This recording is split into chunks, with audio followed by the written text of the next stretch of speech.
Hey, here are 5 stupid things I've noticed since last time. Time takes cheap shot at atheists for not helping with disaster relief. Last week, Joe Klein wrote a Time magazine cover story about the therapeutic benefits of community service for veterans suffering from post-traumatic stress. Sounds like a nice story, right? But then, about 2/3 of the way through, Klein describes what he saw while he worked with a group of veterans doing disaster relief following the recent Oklahoma tornadoes. And he goes out of his way to include an aside about how, even though he saw lots of church groups on the scene, you never see secular humanists out there in those situations helping out. What? What the fuck are you trying to say, Joe? That charity and volunteerism are somehow exclusively religious values? Because I've got news for you. The reason why you didn't see secular groups out there helping out is because you weren't fucking looking. Over a dozen secular and atheist groups, both local and national, were there on the scene helping out, giving aid to the victims of those tornadoes. And they were supported by the hard work and monetary donations of thousands of people from all over the country, and indeed from all over the world. And you know what, Joe? You're right. There were lots of religious groups there doing the exact same thing. And I applaud them. I appreciate their work. I'm grateful for what they did for those people who were affected by those tornadoes. The fact that I'm an atheist doesn't make me appreciate the charity and volunteerism of religious people any less, nor does it compel me to try and convince others that it doesn't exist. See, I might be an asshole, but in this case, at least I'm not as big an asshole as Joe Klein. Texas Republicans cheat in attempt to thwart filibuster of anti-abortion bill. Last week, Republican State Senator Wendy Davis made headlines by conducting an 11-hour filibuster to defeat an anti-abortion bill.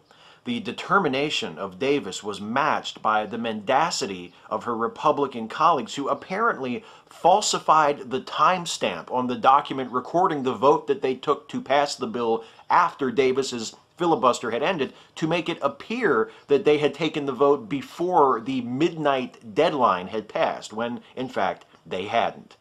The next day, after they were caught red-handed, the Republicans eventually conceded that they had not actually passed the bill, but they stopped short of also admitting that they were a bunch of whiny, hypocritical, sore-losing assholes, which they always do. Supreme Court strikes down key provision of Voting Rights Act. Speaking of assholes, last week the U.S. Supreme Court threw out the pre-clearance section of the Voting Rights Act, which required certain jurisdictions with a history of racially motivated voter suppression to get federal approval before making any changes to their voting laws. In an eloquent dissenting opinion, Justice Ruth Bader Ginsburg wrote, "The sad irony of today's decision lies in its utter failure to grasp why the VRA has proven effective. The court appears to believe that the VRA's success in eliminating the specific devices extant in 1965 means that pre-clearance is no longer needed. With that belief, and the argument derived from it, history repeats itself." I can't add very much to that, except maybe to call the justices who ruled in the majority assholes again, which I could totally do.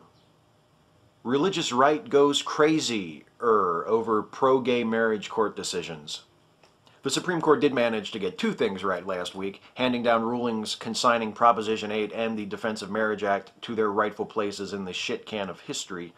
But not everybody saw things that way. The U.S. Conference of Catholic Bishops, for example, which denies the existence of sexual orientation, by the way, declared that the decisions were a threat to the common good. Ralph Reed called them Orwellian because he doesn't know what that word means, and also because he's a bigoted prick. My favorite is probably the reaction of former presidential candidate and pastor nobody can remember hiring, Mike Huckabee, who tweeted simply, "Jesus wept." That, of course, would be a reference to that famous passage in the book of John where Jesus weeps after being told about the recent death of Lazarus by Lazarus's family. In its original context, Jesus wept out of empathy, out of compassion.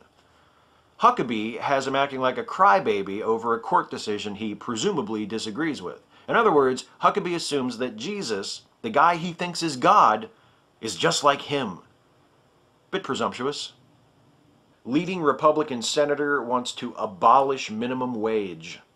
At a committee meeting held on the 75th anniversary of the establishment of the federal minimum wage, Republican Senator Lamar Alexander declared that he would like to abolish the minimum wage entirely.